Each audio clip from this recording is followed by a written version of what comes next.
आपण पाहत आहात जीसस इंडिया टीव्ही, चॅनल जे देवाकडून आहे, चॅनल जे स्वार्था गाजवतं, चॅनल जे लोकांचे जीवन परिवर्तन करतं. पाहत राहा, लाईक करा, शेअर करा आणि सबस्क्राईब करा. या सेवा कार्याला अजून वाढवण्यासाठी तुम्ही हातभार लावू शकता व आम्हाला तुमची आर्थिक मदत करू शकता. ऑनलाईन पेमेंटसाठी खाली दिलेल्या QR कोडला स्कॅन करून आपलं दान देऊ शकता. जो 32 वर्ष काहीतरी किडनीचा प्रॉब्लेम होता. त्यानंतर त्या किडनीचं बायोप्सी करण्यासाठी पाठवलं. ते घाबरले, रडत होते की आता डॉक्टर म्हटले की कदाचित त्या ठिकाणामध्ये कॅन्सर झालेला असेल आणि त्यानंतर रिपोर्ट्स आल्यानंतर आपल्याला बाकीची ट्रीटमेंट, पण तुम्ही तुमची मानसिक तयारी करा. आणि 70 वर्षाची व्यक्ती, त्यांची पत्नी, दोघं रडायला लागले आणि रडत रडत सांगायला लागले की प्रार्थना करा की असं काही घडू नये. गेली 32 वर्ष आम्ही त्या गोष्टीसाठी स्ट्रगल करत आहोत, रडत आहोत. परंतु ज्यावेळेस प्रार्थना केली आणि त्यानंतर रिपोर्ट चेक केले तर देवानं सगळं बदललं आणि ते हसत हसत सांगायला लागले की प्रभूनं माझ्या पत्नीला पूर्ण आरोग्य दिलेलं आहे. देवावर विश्वास ठेवणारे लोक कधीच निराश होत नाही, हताश होत नाही. जगण्याची आणि लढण्याची देव नवीन ताकद देतो. म्हणून जगायचं प्रभूसाठी आणि काम पण करायचं प्रभूसाठी. आणि सगळ्यात उत्तम गोष्ट काय असेल तर देवाच्या राज्यासाठी जगणं. तुम्ही बाकीच्या कोणत्याही गोष्टी करा, पण देवाला जर तुम्ही अलिप्त केलं तर तुमचं जीवन फार कठीण असणार आहे. म्हणून पौल म्हणतो की आता मी माझ्या ठाई राहत नाही तर ख्रिस्त माझ्या ठाई राहतो. ख्रिस्ताला आपल्या ठाई असू द्या.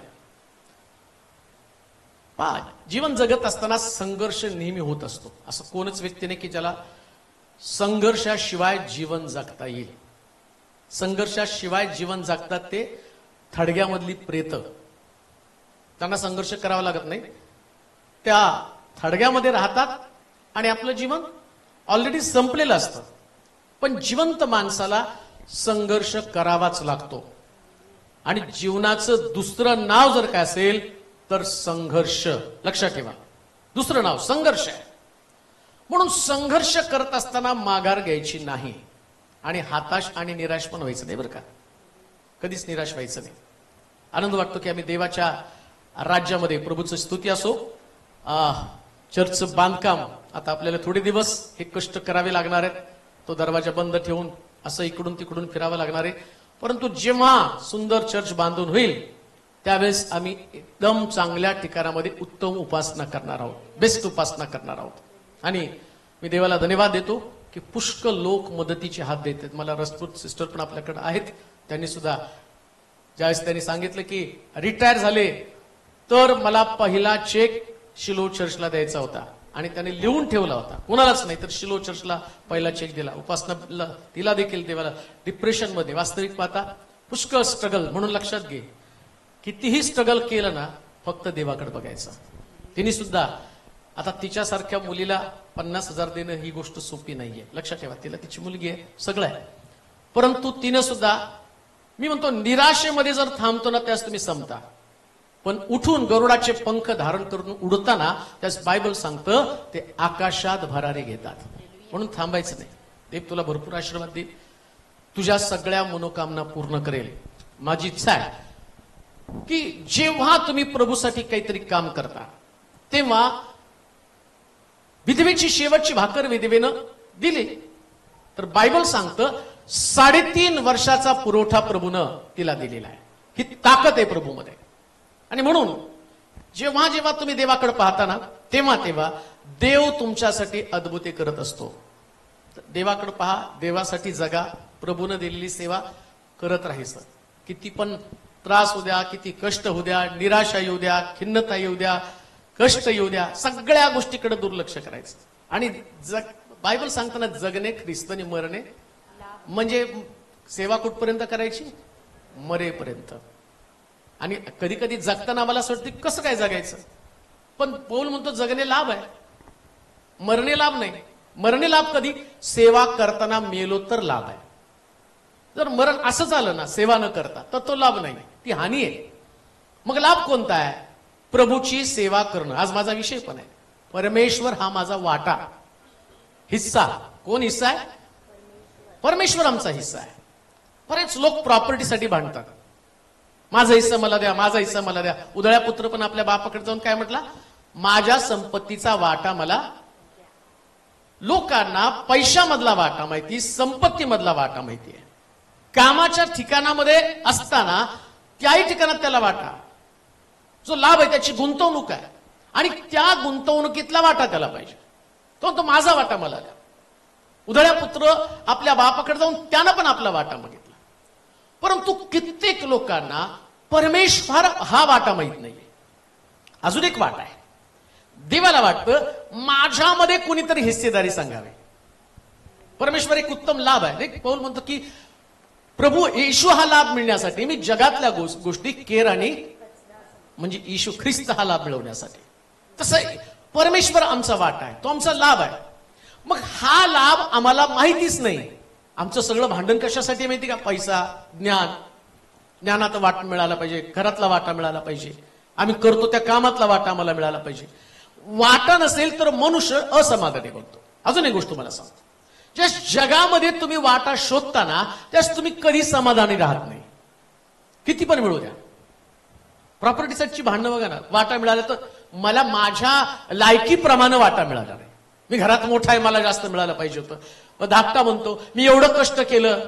उधळ्या पुत्राचा भाऊ नाही का म्हणत, एवढं मी तुमच्या जवळ राहिलो आणि मला काय मिळालं, मला काय वाटा मिळालं, साधं तुम्ही माझ्यासाठी करोडू कापलं नाही. म्हणजे वाट्यासाठी रड नाही. परंतु परमेश्वर हा जो वाटा आहे, वचन वाचूया. स्तोत्र 119 आणि त्याचं 27 पासून 63 पर्यंतची वचनं. स्तोत्र 119 57 पासून 63 पर्यंतची वचनं. परमेश्वर माझा वाटा आहे, परमेश्वर माझा वाटा आहे, वाटा आहे. तुझी वचने पाळण्याचा, तुझी वचने पाळण्याचा पाळण्याचा मी निश्चय केला आहे. मी निश्चय केला आहे. मी अगदी मनापासून तुझ्या आशीर्वादाची याचना केली आहे. आपल्या वचनाप्रमाणे माझ्यावर कृपा कर. आपल्या वर्तन क्रमाविषयी विचार करून मी तुझ्या निर्बंधाकडे पावले वळवली. मी तुझ्या आज्ञा पाळण्याची त्वरा केली. मी विलंब लावला नाही. दुर्जनांच्या पाशांनी मला वेष्टिलं. तरी मी तुझे नियमशास्त्र विसरलो नाही. तुझ्या न्याय निर्णयाबद्दल तुझे उपकार स्मरण करावयास मी मध्यरात्री उठतो. तुझे भय धरणाऱ्या सर्वांचा तुझे विधी पाळणाऱ्यांचा मी सोबती आहे. तिथं असं म्हटलं की परमेश्वर माझा वाटा आहे. आज रात्री सगळ्यात चांगली गोष्ट कोणती माहिती का? तुम्ही ज्या गोष्टी डोक्यामध्ये ठेवून आला, परंतु त्याच्यापेक्षा एक वेगळी गोष्ट आज स्तोत्रामध्ये दावीद आपल्या लोकांना प्रगट करत आहे. आणि तीच गोष्ट देवाच्या वचनानुसार आम्हाला जाणून घ्यायची. आम्हाला वाटतं की या जगामध्ये आम्हाला वाटा काय, आमची हिस्सेदारी काय आम्ही कमवलं, कोणत्या गोष्टींचा लाभ मला मिळाला. परंतु लक्षात ठेवा, सगळ्या ज्या गोष्टी आहेत ना त्याच्यामध्ये तोटा आहे, लाभ फक्त परमेश्वरामध्ये आहे. सगळ्या गोष्टीमध्ये जर तुम्ही बघितलं की लॉस झाला. मग परमेश्वर हा जर वाट आहे तर तुमचं लक्ष देवाकडे लागलं पाहिजे. दुसऱ्या भाषेमध्ये मी तुम्हाला सांगेन, लोक शेअर मार्केट, ज्यांनी शेअर मध्ये पैसा गुंतवला ना, दिवसभर ते लॅपटॉप बघत बसते. कितीला चढला, कितीला उतरला, किती गुंतवले, किती माघारी आले. मग share market up and down होतं. परंतु देवाच्या वचनानुसार जो परमेश्वराकडे लक्ष पुरवतो ना, परमेश्वर वरच आहे. राष्ट्राने 115 स्तोत्रामध्ये असं म्हटलं, राष्ट्राने असं का म्हणावं, यांचा देव कुठे, यांचा देव कुठे. 115 स्तोत्र वाचा बरं. 115 स्तोत्र. परमेश्वर 115 स्तोत्र.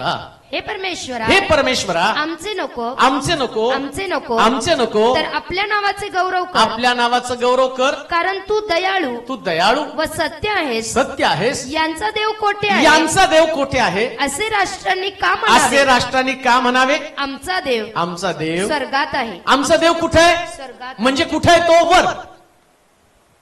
म्हणजे आमचा जो देव आहे तो वर असल्या कारणानं तुम्हाला खाली जाण्याचा अनुभव कधीच येणार नाही. तुम्ही कोलॅप्स होणार नाही. प्रॉब्लेम काय माहिती का, आम्ही वरील गोष्टीकडे लक्ष लावण्याच्या ऐवजी जगामध्ये असणाऱ्या वाट्यामध्ये आम्ही धडपड करत आहोत. जगातला वाटा मला पाहिजे. आणि प्रॉब्लेम काय माहिती का, जगामध्ये ज्याच्यात तुम्ही गुंतवणूक कराल, कोणती वस्तू असू द्या, व्यक्ती असू द्या, कुठं पण गुंतवणूक करा, व्यक्तीमध्ये गुंतवणूक करा, शेवटी काय म्हणतात, काही फायदा नाही झाला. वयस्कर लोक ते म्हणतात, लहानपणापासून आम्ही त्यांना सांभाळू, उपयोग काही झाला नाही, लॉस झाला. कुणी सांगितली गुंतवणूक करायला, कुणी सांगितलं लक्ष द्यायला तिथं. म्हणजे तुमची गुंतवणूक परमेश्वरामध्ये असली पाहिजे. जस तुम्ही देवामध्ये गुंतवणूक करता, देवाकडे लक्ष लावता, त्यास तुमच्या वाटेला लाभ येतो. म्हणून शास्त्र काय सांगतं, आमचं आणि खरी संपत्ती कोण आहे, तर देव ही आमची संपत्ती आहे. म्हणून तर म्हटलं नाही केशूने, मनुष्यानं सारं जग मिळवलं, जगातला लाभ त्यानं मिळवला, पण खरा लाभ परमेश्वर हा लाभच त्याला प्राप्त झाला नाही ना. आणि हा लाभ मिळवण्यासाठी तुम्हाला या जगामध्ये संघर्ष करावा लागणार. देव असाच मिळत नाही हो. जे जे देव शोधायला गेले ना, देव शोधणाऱ्या लोकांना फार कष्टातनं जावं लागलेलं आहे. आणि मुळामध्ये देव शोधणाऱ्या लोकांमध्ये भयंकर सहनशीलता लागते. देव शोधणाऱ्या लोकांना त्रासाला तोंड द्यावं लागतं. देव शोधणाऱ्या लोकांना अपमानित व्हावं लागतं. येशू म्हटलं नाही का, माझ्या नावामुळं लोक तुम्हाला धरून देतील, मारतील, तुमची निंदा करतील, तुमचा अपमान होईल. ह्या का, तर हे सगळं का सहन केलं? प्रभू हा लाभ मिळवण्यासाठी, देव हा लाभ मिळवण्यासाठी. म्हणून त्याच्यामध्ये हिस्सेदारी करत असताना आमचं लक्ष देवाकडे लागलं पाहिजे. वाचा बरं ते वचन, 57 वचन. परमेश्वर माझा वाटा आहे, परमेश्वर माझा वाटा आहे, तुझी वचनं पाळण्याचा मी निश्चय केला आहे. सगळ्यात महत्वाची गोष्ट तिथं असं म्हटलं की परमेश्वर माझा वाटा आहे. ऐका, जगामध्ये वाटा मिळवण्यासाठी दिवस रात्र लढाई आहेत, भांडण आहेत. पाण्यासाठी सुद्धा भांडण आहे का, सोलापूरचं पाणी कर्नाटक पळवतं आणि मग तिथं म्हणतात आमच्या वाटेचं पाणी, आमच्या वाटेचं पाणी. पाण्यासाठी सुद्धा भांडण आहे, जागेसाठी भांडण आहे, माझ्या वाटेची जागा आहे. संघर्ष आहे, लढाई आहे, का तर तो वाटा. पण किती लोकांनी देव मिळवण्यासाठी लढाया केल्यात. ही लढाई करावी लागते. कुठेही लढाई, ही डोक्यामध्ये चाललेली लढाई आहे, ही हृदयात चाललेली लढाई. हा वाटा तुम्हाला असाच मिळणार नाही. जस्ट जगातला वाटा तुम्हाला मिळवायचा, तुम्ही लढाया करता, तुम्ही संघर्ष करता, तुम्ही आपला हक्क सांगता.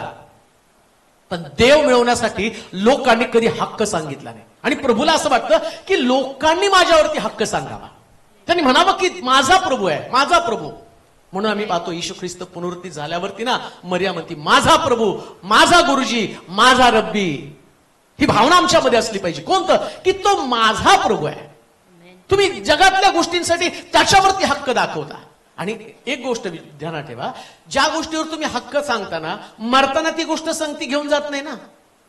समजा तुमच्याकडं करोडो रुपयाची प्रॉपर्टी, आम्ही तो नाही, आमची करोडो रुपयाची प्रॉपर्टी, पोटाला किती लागणार आहे? 2 भाकरी.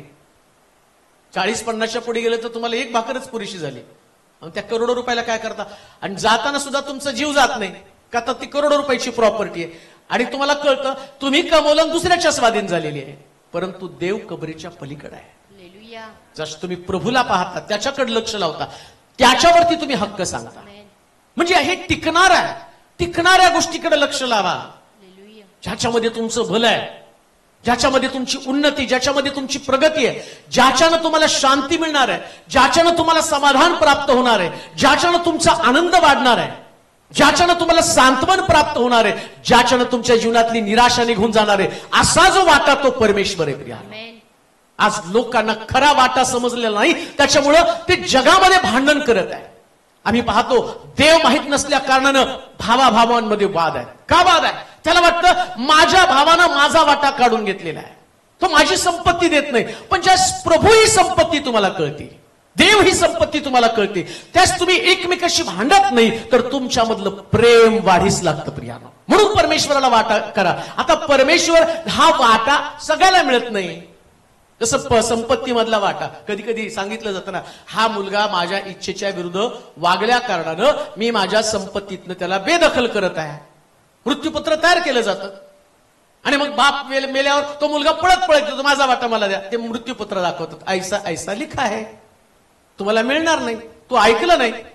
तसं देवानं, येशूनं सुद्धा मृत्यूपत्र तयार करून ठेवलेलं आहे. इथं देवाचं आणि हे जे पुस्तक आहे, या पुस्तकामध्ये कोणाला हा वाटा मिळणार आहे? सगळ्याला परमेश्वर मिळेल का? सगळ्या हिस्सेदारी सांगू शकतील का? कारण बायबल सांगतं येशूच्या द्वारे आम्हाला प्रत्येक गोष्ट मिळणार. शास्त्रातली नाही, प्रथम त्याची धार्मिकता आणि त्याचं, कोणाचं? ख्रिस्ताचं. ख्रिस्ताची धार्मिकता, ख्रिस्ताचं नीतिमत्व मिळवा, बाकीच्या गोष्टी आपोआप येतील. म्हणजे आपोआप येशू आल्यावर सगळं आपोआप मिळणार आहे. येशू गेला तर काय मिळणार आहे? मग त्याच्यावरती तुम्ही हिस्सेदारी सांगत असताना त्याला काही नियम आहे. काय नियम आहे? वाचू पहिलं वचन, 57 वचन. परमेश्वर माझा वाटा आहे, परमेश्वर माझा वाटा आहे, तुझी वचने पाळण्याचा, तुझी वचनं पाळण्याचा मी निश्चय केला आहे. आता तिथं काय सांगितलं? देव तुम्हाला वाटा मिळणार, देवाची हिस्सेदारी तुम्हाला मिळणार. देवाची हिस्सेदारी म्हणजे देवामधले सगळे आशीर्वाद. आता वाटा म्हणजे आशीर्वाद बरं का. नेमकं वाटा वाटा म्हटल्यावर तुम्ही परमेश्वर वाटा म्हणजे काय परमेश्वराला जवळ घेऊन फिरायचं का? मुळामध्ये आम्ही एवढी स्वार्थानं भरलेले लोक आहोत की देव याच्यामध्ये जर आम्हाला कोणते आशीर्वादच नसतील तर आम्ही कशाला देवाला शोधणार आहे? माणूस देवाला शोधतो का? का मी लांबून लांबून येतो? कारण काय आमच्यामध्ये? कारण देवाचा वाटा आम्हाला मिळतो. देवाबरोबर चालल्या कारणानं त्याचं सामर्थ्य, त्याच्यातली ताकद, त्याच्यातला अभिषेक, त्याच्यामधलं यश, त्याच्यामधली शांती, त्याच्यामधला आनंद, त्याच्यामधलं आरोग्य, सगळ्या गोष्टी आम्हाला प्राप्त होतात. का तर प्रभू आमच्याकडे आहे. परंतु देव हा वाटा मिळण्यासाठी पहिल्याच त्या ठिकाणामध्ये सांगितलं, तुझं वचन पाळण्याचा निर्णय मी घेतला. एक डिसिजन, एक निर्णय. काय निर्णय आहे? मी देवाचं वचन पाळेन. लक्षात ठेवा. आणि सगळ्यात कठीण गोष्ट कोणती माहिती का? देवाचं वचन पाळणं. चर्चला जाणं सोपं आहे, आराधना करणं त्याही पेक्षा सोपं आहे, वाद्य वाजवणं त्याही पेक्षा सोपं आहे, लिडिंग करणं पण सोपं आहे, प्रीचिंग करणं त्याहून सोपं आहे, सगळं सोपं आहे. पण वचन पाळणं फार कठीण आहे. आणि वचन जोपर्यंत मी पाळत नाही तोपर्यंत परमेश्वर त्याच्यामध्ये माझी हिस्सेदारी कधी असणार नाही. कारण देव त्याच्या वचनावरती प्रेम करतो. देवानं वचनामध्ये आपलं मनोगत व्यक्त केलेलं आहे. हे बायबल जे आहे ना, हे देवाचं मन आहे, ज्याला मी म्हटलं मृत्यूपत्र. देव स्वर्गामध्ये आहे. स्वर्गामध्ये असणारा देव तुमच्याशी तोंडोतोंड बोलू शकत नाही. बरेच लोक म्हणतात देवानं दर्शन द्यावं आणि त्यानं मला सांगावं की मी तुला आणि अशा अशा पद्धतीने आशीर्वाद देत आहे, मग देवाच्या मार्गामध्ये चालेल. अरे हे तुला पटत नाही. दर्शन दिलेला देव तरी तू कसा त्याच्यावर विश्वास ठेवणार आहे? बरं, दुसरी गोष्ट, या शलमोनाला देवानं 3दा दर्शन दिलं, 3दा त्याला त्या गोष्टी सांगितल्या, तरी शलमोन मूर्तीपूजा करायला गेला का नाही? शेवटी अंतिम समयामध्ये या शलमोनानं मूर्तीपूजा आणि त्याच्या बायकांनी त्याला मूर्तीपूजेच्या नादी लावलं. म्हणजे दर्शन देऊन सुद्धा तुम्ही चुकीच्या गोष्टी करणार आहे. मग आता देव दर्शन देणार नाही. मग देवानं या जगामध्ये जर त्याच्यातला वाटा म्हणजे हिस्सेदारी, आशीर्वादामधली जर हिस्सेदारी पाहिजे ना, तर त्याच्यासाठी तुम्हाला काय केलं पाहिजे? वचन पाळलं पाहिजे. म्हणून येशू ख्रिस्त स्वतः म्हटला, तुम्ही माझ्यामध्ये, माझी वचनं तुमच्यामध्ये. माझ्यामध्ये येशू, गळ्यात क्रॉस घातला, माझ्यामध्ये येशू आहे. छात्यावरती क्रॉस लावला, चर्चवरती क्रॉस लावला, इथं येशू आहे. बघ, तुम्ही बघता की जगामध्ये आज ते क्रॉस तोडले जात आहे. मग कुठे येशू? तो क्रॉस मध्ये नाहीये, तो छातीवरती लावलेला क्रॉस मध्ये नाही. मग कुठे येशू? सगळं तोडलं जाईल. हृदयातला येशू कोणीच तोडू शकणार नाही. आणि ते वचनाच्या द्वारे. आणि एकदा तुमच्यामध्ये वचन असलं ना, वचन असल्यावर माणूस त्याला कोणी किती झुकवण्याचा प्रयत्न केला तर तो कधी झुकणार नाही. वचनामध्ये तो मुळावलेला गेलेला आहे. लक्षात ठेवा, या तात्कालिक गोष्टीकडे लक्ष लावू नका. देवाचं वचन पाळलं हे फार मोठं आव्हान तुम्हाला जगामध्ये असणार आहे. जगामध्ये नोकरी हे आव्हान नाही, जगामध्ये घर बांधणं आव्हान नाही, जगामध्ये पैसा मिळवणं आव्हान नाही. खरं आव्हान देवाच्या वचनानुसार जीवन जगणं आहे. बाकीची आव्हानं नाही आहेत, त्या साध्या गोष्टी आहेत. कधी कधी शिक्षण न घेणारा व्यक्ती सुद्धा उच्च पदावरती गेलेला असतो. बिझनेसमध्ये त्याला आणि मोठं यश मिळालेलं असतं, त्यानं काहीतरी केलं असतं, त्याच्याकडे ज्ञान नसतं पण बोलण्याची कला असती, आणि तो त्या कलेवरती काही आणि कितीतरी गोष्टी विकत असतो. मग तो पुढे गेलेला असतो.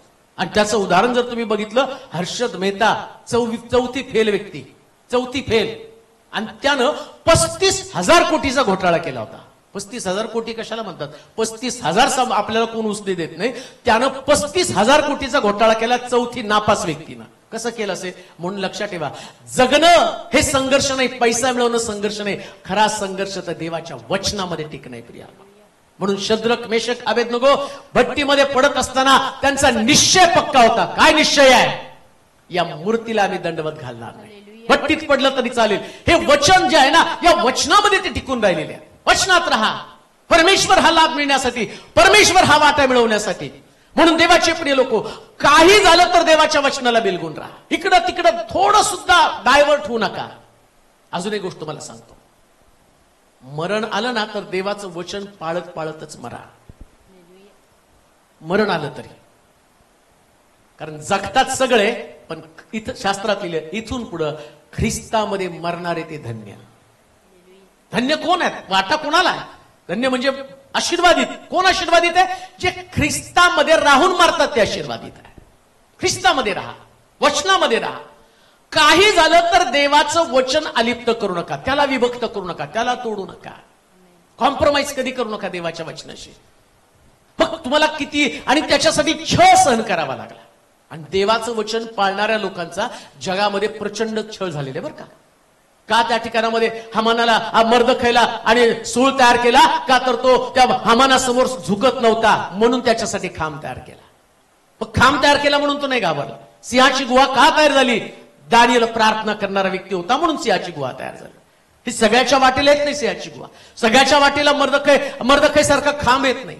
सगळ्याच्या वाटेला भट्टी येत नाही. सगळ्यांच्या वाटेला क्रूस येत नाही. सगळ्यांच्या वाटेला पौलासारखे आणि फटके मिळत नाही. सगळ्यांच्या वाटेला स्टेफनासारखं धोंडमार केली जात नाही.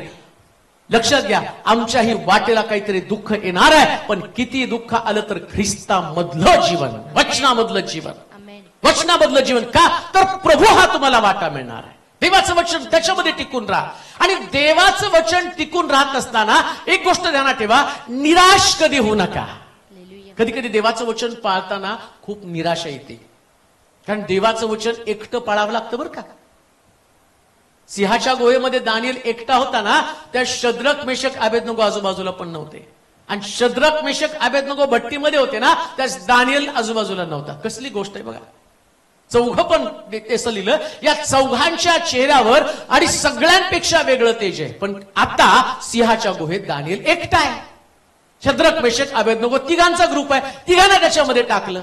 मग त्यांनी प्रश्न केला पाहिजे, दानिएल कुठे आहे? तो म्हणतो, दानिएल महत्वाचा का देवाचा पुत्र महत्वाचा आहे? त्याला भट्टीमध्ये तो म्हणतो 3 जणांना टाकलं, आतमध्ये 4 आहेत. का 4 होते? कारण तो म्हटलं, तुम्ही माझेमध्ये माझी वचनं. आता राजा म्हणतो की अरे एकाच तो चेहरा देवाच्या पुत्रासारखा दिसतो. अरे त्याने वचन पाळलं, मी वचन म्हणजे मी त्यांच्यामध्ये आहे. वचन पाळत असल्या कारणानं मी त्यांच्यामध्ये. ज्यास तुम्हाला भट्टीमध्ये टाकतात ना वचनासाठी, त्यास वचन पाळणाऱ्या लोकांबरोबर देव असतो. तो उडी मारतो, तुम्हाला एकटं ठेवत नाही. स्ट्रगल करावा लागणार आहे, संघर्ष करावा लागणार आहे, पण वचनाला टिकून राहा. आज सिस्टर, तुम्ही मला माहित नाही कोणाची साक्ष, परंतु ब्रदर त्या ठिकाणामध्ये त्यांनी सांगितलं की ज्या शाळेमध्ये आणि ते शिकवत होते टीचर म्हणून, त्या शाळेमध्ये ती जी मायनॉरिटीची शाळा होती, त्या शाळेमधले लोक ते म्हटले यांना द्यायचंच नाही वाढीव वेतन किंवा जी पूर्ण पगारी द्यायची नाही. आणि एवढं त्यांनी त्रास द्यायला सुरुवात केला की ते शक्यच नव्हतं. परंतु त्यांनी प्रार्थना करण्यासाठी ब्रदरने सारखं सांगतो की आमचा विश्वास आहे देव हे घडवून आणेल. आणि मला वाटतं किती वर्ष, 11 वर्ष, किती वर्ष तुम्ही ना दुसरे नाही आले नाही बहुतेक ते, कारण ते म्हटलं होते येणारे. जवळजवळ 11 वर्षानंतर त्यांना किती त्यांनी ठरवलं तरी सुद्धा प्रार्थनेनं देवानं त्यांचं मन बदललं आणि त्यांना तो संपूर्ण पगार द्यावाच लागला. म्हणून लक्षात ठेवा, वचनात टिकून राहा, देवाच्या वचनामध्ये टिकून राहा. वाकवतील लोक, तुम्हाला वाकवण्याचा प्रयत्न करतील, पण वाकणाऱ्या लोकांसमोर देव नसतो, टिकणाऱ्या लोकांसमोर देव असतो. टिकणारे बरोबर का? वाकणारे काय ते कुठेही वागतात, आम्हाला नाही वाकायचं. आणि म्हणून वचनामध्ये लिहिलं, वचन पाळण्याचा निर्णय. काय निर्णय घ्यायचा? वचन पाळणार, बस. काय झालं तर देवाचं वचन पाळणार. आणि सगळ्याला ते जमत नाही देवाचं वचन पाळण्यासाठी. म्हणून म्हटलं बोलावलेले पुष्कळ, मग निवडलेले कोण आहेत? वचन पाळणारे. ऐकणारे खूप आहेत, पाळणारे कोण आहेत? देव पाळणाऱ्यांचा शोध घेत आहे, ऐकणाऱ्यांचा शोध घेत नाही. पाळणारे किती तुम्ही वचन पाळता. आणि वचन पाळताना की तुम्ही तुटत नाही, तुम्ही निराश होत नाही, तुम्ही हताश होत नाही, तुम्ही देवाला बिलगून राहता. मग परमेश्वर म्हणतो हा मी माझा वाटा त्याला देणार आहे. का तर हा राखून राहिला, यानं माझं नाव राखलेलं आहे, हा माझ्या बरोबर चाललेला आहे, यानं माझी संगत सोबत सोडलेली नाहीये. हा निराश होणारा व्यक्ती नाही, हा दुःखाला पकडून बसणारा व्यक्ती नाही. कधी कधी मनुष्य दुःखाला एवढं पकडून बसतो, की तो वचनाला विसरून जातो. आणि वचनाला विसरून तुम्ही दुःखाला पकडून गेला की वचन निघून जातं. म्हणून आम्ही पाहिलं की येशू ख्रिस्त पुनरुत्थित होणार आहे हे विसरून गेले शिष्य. मरिया पण विसरून गेली की कबरेमध्ये मसाला लावण्यासाठी त्या ठिकाणात गेलेले. दुःख माणसाला इतकं काही आणि माणसाला तोडतं ना, त्या दुःखामुळं पुनरुत्थित ख्रिस्त दिसत नाही. पण ज्या दुःखातनं तुम्ही बाहेर पडता त्या जिवंत ख्रिस्ताचं दर्शन तुम्हाला घडतं. जिवंत ख्रिस्ताचं दर्शन घडू द्या. प्रभू किती महान आहे, किती अद्भुत देव आहे याची प्रचिती तुम्हाला येणार आहे. आपला राज बसलाय तिथं, रिक्षा चालवतो, ओळखता तुम्ही. तो रिक्षा चालवतो आणि त्याला एवढा देवाचा अनुभव आलाय, एवढं वास्तविक पाहता तो पूर्वी, आता त्याची सगळी स्टोरी मी तुम्हाला सांगत नाही, पण जेव्हा तो प्रभूकडे आला, प्रभूकडे आल्यावर तो रात्री एकदा बसून आल्या असत्या बसल्यावर त्यांनी मला स्टोरी सांगायला लागला की त्यांनी नीलू सांगत होता की प्रार्थना करत होता, जसं मला येशू समजला तसं माझ्या बहिणीला, घरातल्या लोकांना येशू समजायला पाहिजे. आणि त्यांनी प्रार्थना करून विसरून गेला. आणि मग त्याच्या बहिणीचा फोन आला, त्या बहिणीचा फोन आला. त्यांनी त्याच्या बहिणीच्या मुलाला सांगितलं, अरे एक बायबल कुठे मिळालं तर घेऊन येत, घरामध्ये ठेवा. तो म्हटलं बरं मामा, असं म्हटला. आणि त्यांनी घरातून त्याला बायबल, हे काय आमच्याकडे ऑलरेडी. त्याला आश्चर्य वाटलं, तुमच्याकडे बायबल कसं काय? अरे मी प्रार्थना केली त्यांना येशू समजावा. ते म्हटले आमच्या शेजारी एक पाळकच राहायला आलाय आणि आम्ही तिथं चर्चला जातो. भावाला त्यांनी फोन केला, त्याला सांगितलं तू चर्चला जात जा. तो म्हटलं बरं बरं. नंतर तो दुसऱ्यांदा फोन केला, तिकडून बाजूला प्रार्थनेचा आवाज यायला लागला. तो म्हटलं अरे तू कुठे आहे? माझ्या शेजारी एक पाळक राहायला आले, त्याचे चर्च आहे आणि तो मला सारखा चर्चला बोलवतो आणि मला जावं का नाही प्रश्न. म्हटलं पहिले चर्चला जा. त्याच्यानंतर तो रिक्षा चालवायला लागला. आता तो रिक्षा चालवायला लागल्यावर एक दारुड्या रिक्षामध्ये बसला. म्हणलं चालता येत नाही मला, घरापर्यंत सोड. आणि मग तो बसला रिक्षामध्ये दारुडा. देव काय ते तुम्हाला समजावून सांगतो, परमेश्वर वाटा कसा आहे. तो रिक्षावाला बसला आणि तो रिक्षा चालवायला लागला. तो रिक्षावाला म्हटला हळू चालव हळू चालव, गाडी गोल गोल फिरायला लागली. तो म्हटलं रिक्षा काय हेलिकॉप्टरने गोल गोल फिरायला, कसं काय फिरायला लागला? तो म्हटला मला उतरला. दुसरा परत अजून एक त्या ठिकाणामध्ये दारुड्या रिक्षामध्ये बसला. त्यालाही तोच अनुभव आला. तो आशंबित झाला, हे कसं काय? मग त्याला आठवलं, अरे माझ्या गाडीत देव आहे, हा वाटा आहे. हो, ज्याला देव हा वाटा मिळतो ना त्याच्या जीवनात साक्ष घडायला लागतात. वचनात टिकून राहा, प्रभूमध्ये टिकून राहा. ज्या दिवशी तुम्हाला देव आणि त्याच्या वचनाचं महत्व समजेल ना, त्या दिवशी तुम्ही तुमचे राहणारच नाही, तुम्ही ख्रिस्ताचे बनून जाता, त्याचाच बनून जा. इतकं सुंदर जीवन आहे प्रभू मधलं. आणि हा जो वाट आहे ना, तुम्ही देवाकडे नुसतं पाहत राहायचं, बाकी काय करायचं नाही. ती लेकरं आहेत ना, कधी कधी फक्त आदाशीपणे आईकडे बघतात, तिला कळतं भूक लागेल. आणि तिने केलेला स्वयंपाक जर त्याला पसंत नसला तरी तो नुसतं बघतो. तिला आपोआप कळतं हे पसंत नाही, सांगावं नाही लागत त्याला, लगेच दुसरी भाजी बनवती. का? एकमेकाकडे पाहिल्यावरती मन समजतं. तसं प्रभूकडे बघणाऱ्या व्यक्तीचं मन बरोबर देवाला समजतं. देवाकडे पहा, देव असा वाटा देईल, तुम्हाला काय पाहिजे त्याला बरोबर माहिती असतं. आणि त्याच्या संबंधाने म्हटलं मागणी आणि कल्पनेच्या पेक्षा तुम्ही फक्त मागणीचा विचार करता, पण तो म्हणतो मागणी नाही, तुझी कल्पना सुद्धा नाही अशा गोष्टी मी तुला देईल. बियॉन्ड युअर इमॅजिनेशन, तुझ्या कल्पनेच्या पलीकडं हक्क करणाऱ्या गोष्टी प्रभू करेल. प्रभू हा तुमचा वाटा असू द्या. दुसरी गोष्ट वाचा, तुझी वचने पाळण्याचा 18 वचन. हा, मी निश्चय केला आहे. मी अगदी मनापासून तुझ्या आशीर्वादाची 18 वचन 58 मी अगदी मनापासून तुझ्या आशीर्वादाची याचना केली आहे. याचना मनापासून याचना केली आशीर्वादाची. पण तो काय म्हणतो? मी अगदी मनापासून तुझ्या आशीर्वादाची याचना केली आहे. आपल्या वचनाप्रमाणे माझ्यावर कृपा कर. लाख मी मनापासून देवाकडे मागतो, देवा मनापासून हा आशीर्वाद मला तू दे. माझं मन देवाला सांगतो, माझ्या मनात असं आहे. एक पोरगा सारखा मला मेसेज करतो आणि फोन करतो, माझं एका मुलीवर प्रेम आहे, ती मला सोडून निघून गेली. पळत साहेब तुम्ही प्रार्थना करा, त्या मुलीने येऊन माझ्याशी लग्न करा. त्यांना काय वाटतं माहिती का, असं जर मध्यस्थामार्फत देवापर्यंत केलं तर ती गेलेली मुलगी परत येईल. आमचं मन काय प्रभूनं समजून घ्यावं. पण लक्षात घ्या, जसं तुमचं मन आहे ना तसं देवाचं पण मन आहे. आणि देवाचं मन कशामध्ये माहिती का? हे देवाचं मन आहे, हे वचन. आणि देव त्याच्या वचनाच्या बाहेर जाऊन कृपा करत नाही. असं म्हटलं, तुम्हाला ज्याच्यावर कृपा करावीशी वाटती